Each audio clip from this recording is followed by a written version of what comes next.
Aquí inicia La Fosa Escéptica, un lugar para ejercitar la mente, con Alfonso Villalpando.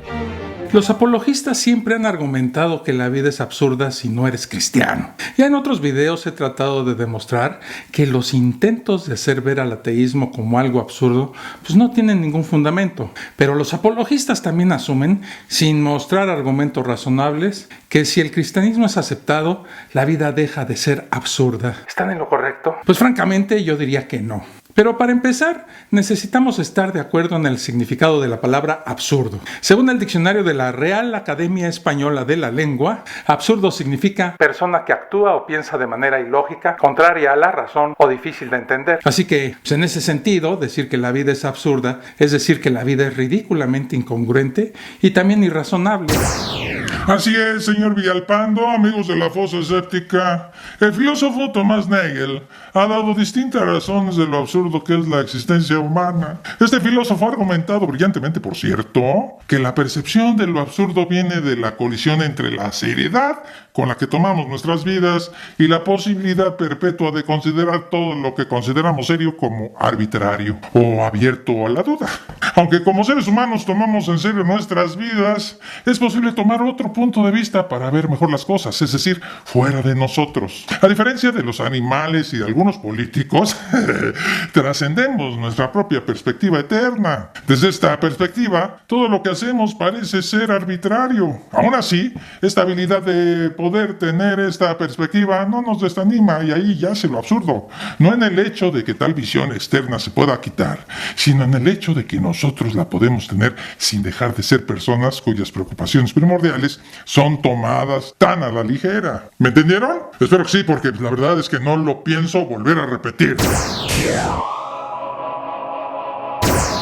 ¿Tu vida es absurda si eres cristiano? Pues de acuerdo con el significado del diccionario me parece que la respuesta es un rotundo sí. En función exclusivamente de los criterios del cristianismo, vivir la vida como cristiano está llena de incongruencias. Pues vamos a ver algunas. Para abrir boca, no hay una versión cristiana consistente de cómo los humanos se supone que deben ser salvados, aunque para los cristianos este sea su objetivo más urgente. Es absurdo que la meta del cristianismo sea la salvación humana y aún así su doctrina no explique claramente cómo deben hacer esto sus irracionales seguidores. En realidad, existen por lo menos 4 ideas o caminos de cómo salvarse sugeridas por los evangelios y las epístolas de Pablo. El primer camino, presentado en los evangelios sinópticos, es que uno es salvado al seguir un estricto código ético. El segundo, el cual también está presentado en los evangelios sinópticos, es en el que uno se salva al hacer grandes sacrificios al seguir a Jesús. El tercero, establecido tanto por Pablo como por Juan, es que uno se salva al tener fe en Jesús. Pablo parece suponer que esto es suficiente para el cristiano, pero es un requisito indispensable solo para aquellos que nacieron después de la llegada de Cristo. El cuarto, sugerido en las cartas de Pablo, es que uno pudo haber sido salvado antes de que llegara Jesús al seguir las leyes judías. En el primer camino, en el segundo y en el cuarto, para salvarse, el asunto es trabajar para conseguirlo. Mientras que en el tercero, el asunto es más sencillo, ya que solo se necesita tener fe. Y este es curiosamente el más comúnmente asociado con la cristiandad. Es decir, para que seas salvo, pues solo tienes que tener fe, así de fácil. Sin embargo, no queda claro qué se necesita además de creer. Aun cuando uno se concentre solo en la dimensión cognitiva de la fe, existen puntos que no están nada claros. Los credos parece que demandan el tipo de creencia que establece la cristiandad ortodoxa. Es decir, debes creer en todo. Desde el nacimiento virginal de Jesús hasta la segunda llegada. De la encarnación a la resurrección, pasando por momentos gloriosos como burras que hablan, personas que viven dentro de peces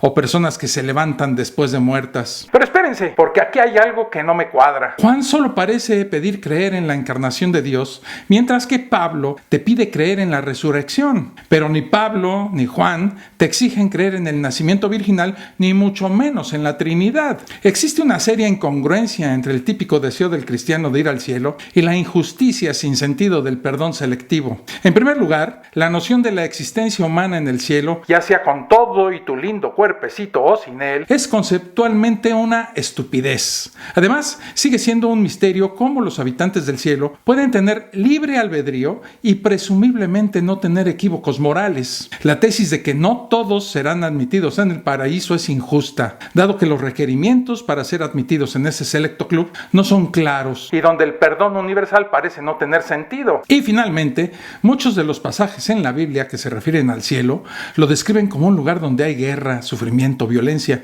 inequidades sociales e injusticia. Eso a pesar del hecho de que ir al cielo es el objetivo principal de la vida cristiana y que se sostiene como el esperado fin de la vida. La idea del cielo es profundamente problemática tanto en su concepto como en su ética. Otra grave incongruencia, amigos, es que la teoría de la ética cristiana que se encuentra en el Nuevo Testamento parece irrelevante e indefendible para muchas personas moralmente sensibles, incluyendo a muchos cristianos contemporáneos. Aún así, esta teoría se supone que es la base de la vida moral cristiana. Las promesas que hizo Jesús de otro mundo lleno de amor se contradicen con su rigidez, su demanda de obediencia ciega, su vengatividad, sus trucos para que sus fieles lo sigan. No solo son moralmente inaceptables, sino que contradicen la afirmación de que este tal Jesús es moralmente perfecto. Más aún, su aprobación tácita de la esclavitud y sus confusas enseñanzas sobre la pobreza hacen de Jesús un tipo que no es para nada un modelo ético a seguir. Consideremos, por ejemplo, la esclavitud con mayor detalle. Aunque su práctica era común en el propio mundo de Jesús, no existe evidencia de que él la criticara, la prohibiera o de plano la condenara. Parece que Jesús se sentía muy cómodo sabiendo que había personas que eran vistas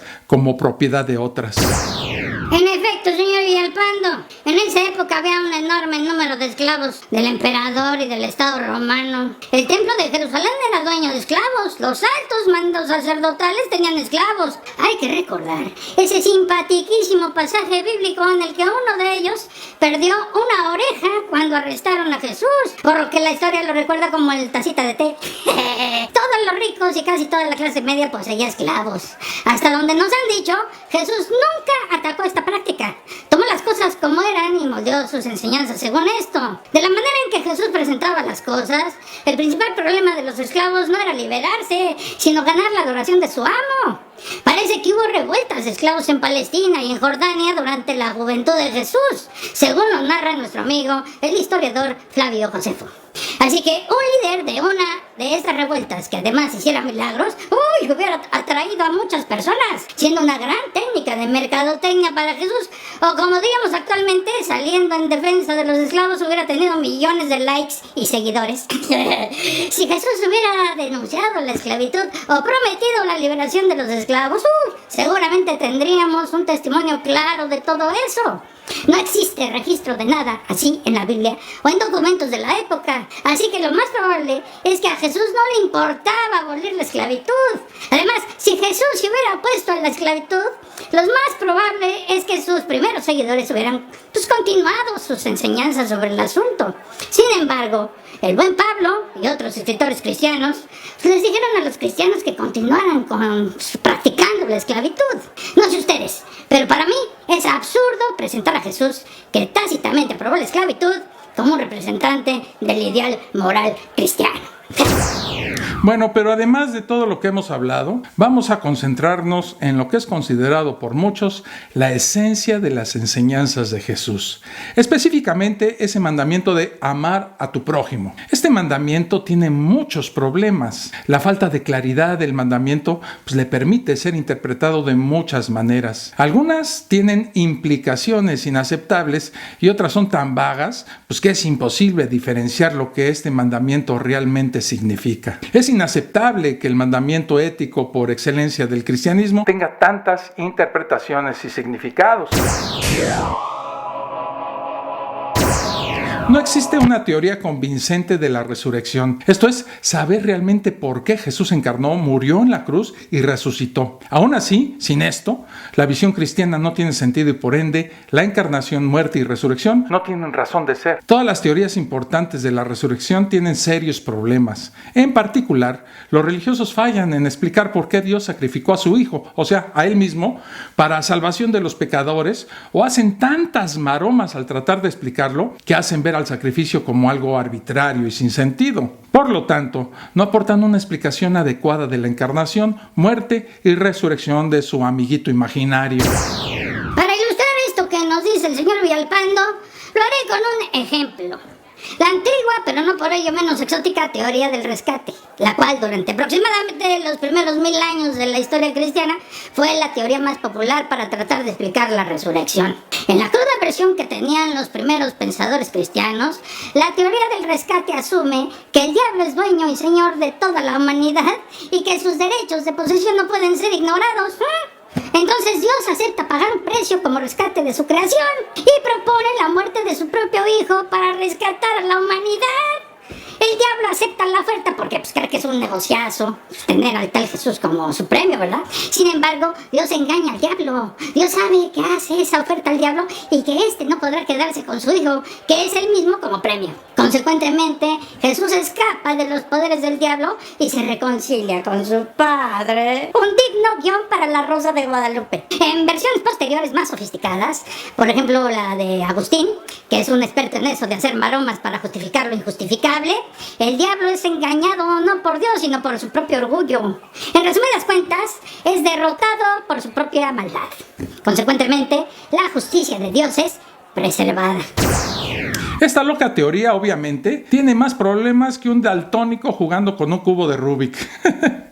Las primeras versiones explícitamente le atribuyen a Dios cualidades de carácter que la verdad pues no son dignas de un ser supuestamente divino. Si Dios es moralmente perfecto, no tiene que engañar a nadie, ni siquiera al diablo. Pero aún en las versiones más sofisticadas se hacen suposiciones implausibles. Por ejemplo, que el diablo es tan estúpido o estaría tan cegado por el orgullo que creería que es más poderoso que Dios. Es más, la misma idea del diablo, especialmente un diablo que ha ganado el derecho de posesión de todos los seres humanos debido a sus pecados, es considerada por muchos como disparatada y risible. ¿Por qué Dios creería que el diablo tiene derechos morales sobre las criaturas que él mismo creó a su imagen y semejanza y que además ama? Después de todo, el diablo es una de sus criaturas, una que lo ha desobedecido y que ha pecado en contra de él. Y miren, realmente no era necesario que Dios sacrificara a su propio hijo, que es él mismo, o sea, que cometiera suicidio para rescatar a la humanidad de un pecado que él mismo provocó. Dios podría haber usado otras opciones, ¿no? Como Dios es todopoderoso y puede hacer cualquier cosa, aunque sea lógicamente imposible,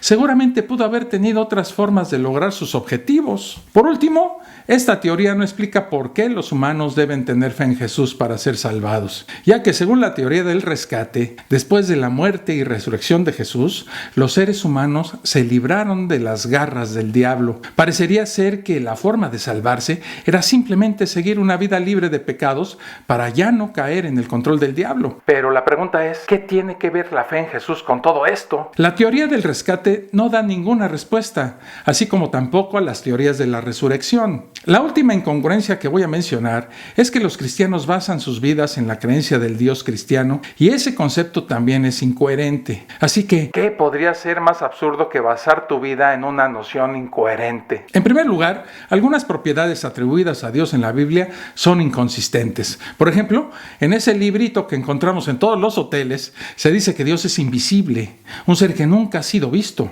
Pero hay un montón de personas que lo vieron. Por ejemplo, Moisés, Abraham, Isaac y Jacob. Solo por mencionar algunos. Pero eso no tiene sentido porque el mismísimo Dios se supone que dijo, no pueden ver mi rostro, pues nadie puede ver y vivir. O sea que si lo ves te mueres. Y si lees la Biblia, cosa que pocos religiosos han hecho, encuentras que ese Dios perfecto tiene muchos problemas psicológicos. En algunas partes de la Biblia es misericordioso y en otras no tiene misericordia. En unas partes se arrepiente y cambia de parecer, y en otras se dice que Dios no cambia, que es inmutable. A veces es un ser que engaña y causa maldad, a veces eso nunca lo hace. De repente castiga y otras no. De verdad que si yo conociera a alguien así, le recomendaría la ayuda inmediata de algún profesional de la conducta, pues para que tomara terapia. Porque con ese pinche carácter tan bipolar, no lo quisiera pero ni como vecino. Yo hice un video donde hablo de las supuestas cualidades de ese Dios judio-cristiano, pero veamos brevemente brevemente, la omnisciencia. Decir que Dios es omnisciente es decir que Dios lo sabe todo. Decir que Dios lo sabe todo quiere decir que tiene todo el conocimiento que existe. Los filósofos han distinguido 3 tipos distintos de conocimiento: proposicional, procedural y conocimiento familiar. Brevemente lo explico. El conocimiento proposicional es saber que algo es analizable como una creencia verdadera de algún tipo. El conocimiento procedural es un tipo de habilidad que se adquiere mediante estudio y observación y no es reductible al conocimiento proposicional. Finalmente, el conocimiento familiar es el que se da por contacto directo con algún objeto, persona o fenómeno. Por ejemplo, el que yo diga que conozco al señor Martínez implica que tengo más que un conocimiento proposicional detallado sobre el señor Martínez y que tengo un contacto directo con él. Igualmente, decir que conozco la pobreza implica que además de un conocimiento detallado proposicional de la pobreza, tengo experiencia directa de ella. Decir que Dios lo sabe todo entonces es decir que Dios tiene todo el conocimiento, ya sea proposicional, procedural o familiar. Sin embargo, las implicaciones de esta afirmación de la existencia de Dios no son analizadas por el creyente promedio. Si Dios es omnisciente, por ejemplo, entonces debe tener todo el conocimiento, incluyendo el saber cómo nadar. Pero esto entra en conflicto con el hecho de que no tiene cuerpo, pues solo un ser con un cuerpo puede saber cómo es nadar en el sentido práctico, o sea, que puede en verdad tener la habilidad de nadar. Ya que por definición Dios no tiene cuerpo, el atributo de Dios de no tener cuerpo y su atributo de ser omnisciente pues están en conflicto. Por lo tanto, ya que Dios tiene propiedades en conflicto, el concepto de Dios es incoherente. La propiedad de saber todo también entra en conflicto con ciertos atributos morales comúnmente atribuidos a Dios. Pues si Dios es omnisciente, entonces Él tiene el conocimiento directo de todos los aspectos de, por ejemplo, la lujuria y la envidia. Un aspecto de la lujuria es el sentimiento de lujuria y otro aspecto de la envidia es el sentimiento de envidia. Sin embargo, una parte del concepto de Dios es que Él es moralmente perfecto y ser moralmente perfecto excluye por definición todos estos pecadores sentimientos. Consecuentemente, el concepto de Dios es incoherente. ¿Qué podría ser más absurdo? Pues que el concepto central de la vida cristiana es Dios y este concepto es incoherente. Pero, ¿qué piensan los filósofos de lo absurdo de la vida cristiana? Por ejemplo, Camus o Nagel. Vamos a ver qué nos dice Camus. Aunque él rechazaba la cristiandad porque autoriza el salto conceptual de la fe, de todos modos era importante ver que si la gente realmente tiene las 3 perspectivas que él les atribuye, la cristiandad los decepcionará y la vida será absurda aun si siguen la cristiandad. Primero, el universo mismo, aun desde la perspectiva cristiana, no es una criatura sensible, no ama ni sufre. Algunas criaturas en el universo son sensibles y si la cristiandad está en lo correcto, el creador del universo también. Pero esto aparentemente no satisface a los seres humanos que quieren que el universo sea sensible. Segundo, la cristiandad no enseña que todo puede ser descubierto o resumido en un solo principio, pero esto es, según Camus, lo que esperarían los seres humanos. Finalmente, a excepción de algunos místicos y panteístas cristianos, la cristiandad no puede enseñar que el universo es el uno y que nuestras mentes son parte de ese uno. Sin embargo, según Camus, eso es lo que los seres humanos esperan.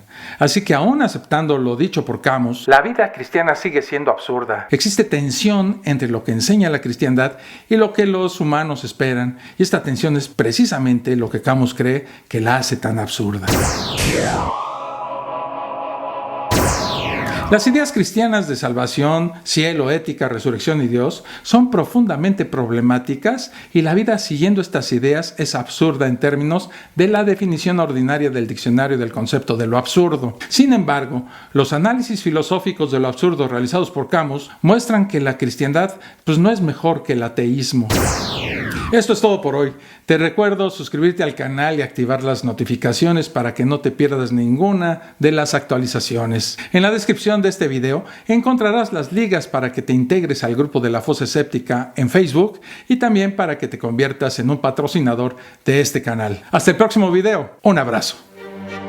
Esto fue La Fosa Escéptica, un lugar para ejercitar la mente, con Alfonso Villalpando.